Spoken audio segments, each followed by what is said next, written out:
Hello అండి, నేను మీ శ్యామల.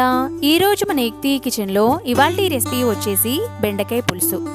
బెండకాయ పులుసుని నేను చెప్పిన విధంగా చేసేయండి. చాలా టేస్టీగా ఉంటుంది. చిక్కగా అండ్ టేస్టీగా ఎలా తయారు చేసుకోవాలో ఇవాల్టి వీడియోలో చూసేద్దామా.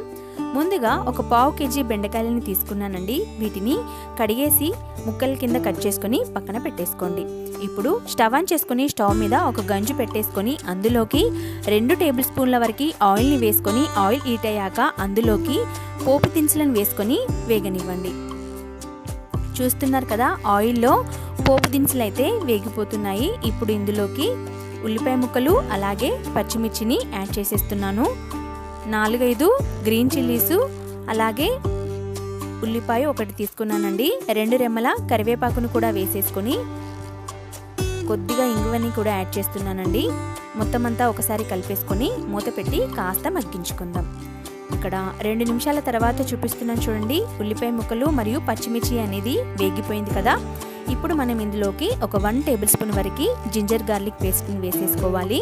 అలాగే ఒక 1 టేబుల్ స్పూన్ వరకు పసుపుని కూడా వేసేసుకోండి. జింజర్ గార్లిక్ పేస్ట్ మరియు పసుపు అంతా ఆయిల్లో కలిసేలాగా బాగా కలిపేసుకోండి. ఈ విధంగా మొత్తం అంతా కలిపేసుకున్న తర్వాత ఇప్పుడు మనం ఇందులోకి బెండకాయ ముక్కల్ని యాడ్ చేసేసుకుందాం. నేను ఇక్కడ బెండకాయ ముక్కల్ని కట్ చేస్తూ వేసేస్తున్నానండి. సో ఫస్ట్ కొద్దిగా వేసేస్తున్నాను. ఇందులోనే ఒక 2 టమాటో ముక్కలను కూడా వేసేసుకోండి. 2 టమాటోస్ని తీసుకున్నానండి. ఇలా ముక్కల కింద కట్ చేసుకొని వేసేసుకోండి. అలాగే మనం తీసుకున్న బెండకాయలన్నింటినీ ఇందులోకి వేసేసుకోవాలి. చూస్తున్నారు కదా, నేను మొత్తం బెండకాయలన్నింటినీ వేసేసిన తర్వాత చూపిస్తున్నాను చూడండి. ఈ విధంగా అన్నీ యాడ్ చేసిన తర్వాత ఒకసారి అంతా కలిసేలాగా బాగా కలిపేసుకోండి. మనం వేసిన టమాటో మరియు బెండకాయ ముక్కలు మొత్తం అంతా కలిసేలాగా ఈ విధంగా హై ఫ్లేమ్ మీద 2 నిమిషాల పాటు కలిపేసుకొని మూత పెట్టి అలాగే వదిలేయండి. ఇప్పుడు 2 నిమిషాల తర్వాత మూత తీసి చూపిస్తున్నాను చూడండి. ఇలా మధ్యలో మూత తీసి కలుపుతూ ఉండాలండి. ఇప్పుడు మంటని మీడియంలోకి మార్చుకొని ఈ విధంగా ఒకసారి కలిపేసుకొని మరొకసారి మూత పెట్టి మరొక 2-3 నిమిషాల పాటు అలాగే వదిలేయండి. 3 నిమిషాల తర్వాత మూత తీసి చూపిస్తున్నాను చూడండి. ఈ విధంగా టమాటో అనేది కాస్త మగ్గిపోయింది చూడండి. అలాగే బెండకాయలు కూడా చక్కగా ఫ్రై అయిపోయాయి కదా. ఒకసారి అంతా కలుపుకుందాం. చూస్తున్నారు కదా, ఈ విధంగా మొత్తం అంతా కలుపుకోవాలి. ఇప్పుడు మనం ఇందులోకి ఇది చింతపండు పులుసుని వేసేసుకుందాం. ముందుగానే నిమ్మకాయ సైజ్ అంతా చింతపండుని నానబెట్టేశానండి. ఇప్పుడు మనం చింతపండు రసాన్ని సరిపడా వేసేసుకోవాలి.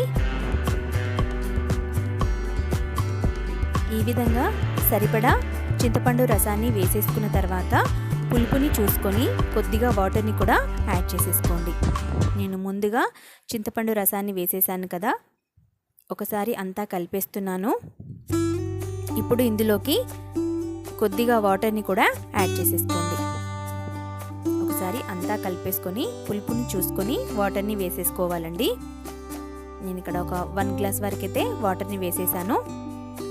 ఈ విధంగా వాటర్ని యాడ్ చేసేసాం కదా. ఇప్పుడు మనం ఇందులోకి రుచికి సరిపడా సాల్ట్ అలాగే కొద్దిగా రెడ్ చిల్లీ పౌడర్ని కూడా వేసేసుకోండి. మీ స్పైసీనెస్కి తగ్గట్టుగా వేసేసుకోండి. నేనైతే ఒక 1 టేబుల్ స్పూన్ వరకు వేసేస్తున్నాను. ఇప్పుడు అంతా కలిసేలాగా బాగా కలిపేసుకోండి. చూస్తున్నారు కదా, ఈ విధంగా మొత్తం అంతా కలుపుకున్న తర్వాత మూత పెట్టి ఈ బెండకాయ పులుసుని బాగా మరిగించుకోవాలండి. ఇది మరిగేలోపు ఒక బౌల్లోకి ఒక 2 టేబుల్ స్పూన్ల వరకు శనగపిండిని తీసుకున్నానండి. అందులోకి కొద్దిగా వాటర్ని వేసేసుకొని ఎలాంటి ఉండలు అనేవి లేకుండా ఈ విధంగా వాటర్ వేసేసుకొని చక్కగా కలిపి తీసుకోండి. ఇలా మనం శనగపిండి వాటర్ని వేసేస్తే బెండకాయ పులుసు అనేది చిక్కబడుతుందండి. సో లాస్ట్లో యాడ్ చేస్తాను. ఇలా కలిపేసుకొని పక్కన పెట్టేసుకోండి. ఇప్పుడు మూత తీసి చూపిస్తున్నాను చూడండి. ఈ విధంగా బెండకాయ పులుసు అనేది బాగా మరగాలండి. అప్పుడే మనకి బెండకాయలు కూడా చక్కగా ఉడికిపోతాయి. ఈ విధంగా కలిపేసుకొని మూత పెట్టేద్దాం. మరొక 3 నిమిషాల తర్వాత మూత తీసి చూపిస్తున్నాను చూడండి. ఇక్కడ చూడండి, బెండకాయలు అనేవి కలర్ చేంజ్ అయిపోయాయి చూడండి. పూర్తిగా చక్కగా అయితే ఉడికిపోయాయి చూస్తున్నారు కదా. ఇప్పుడు మనం ఇందులోకి ఇందాక కలిపి పెట్టుకున్న శనగపిండి వాటర్ని ఇందులోకి వేసేసుకుందాం. ఈ విధంగా శనగపిండిని యాడ్ చేసుకోవడం వలన చూస్తున్నారు కదా, బెండకాయ పులుసు అనేది కాస్త చిక్కపడుతుంది. ఇక్కడ కాస్త చిక్కగా ఉంది కాబట్టి నేను కొద్దిగా వాటర్ని కూడా యాడ్ చేసేసాను. ఈ విధంగా చూసుకొని వాటర్ వేసేసుకొని ఒకసారి అంతా కలిసేలాగా బాగా కలిపేసుకొని ముందుగానే కట్ చేసి పెట్టుకున్న కొత్తిమీరని వేసేస్తున్నానండి. కొత్తిమీరని యాడ్ చేసిన తర్వాత ఒకసారి అంతా కలిపేసుకొని మూత పెట్టేసి మరొక 2-3 నిమిషాల పాటు అలాగే వదిలేద్దాం.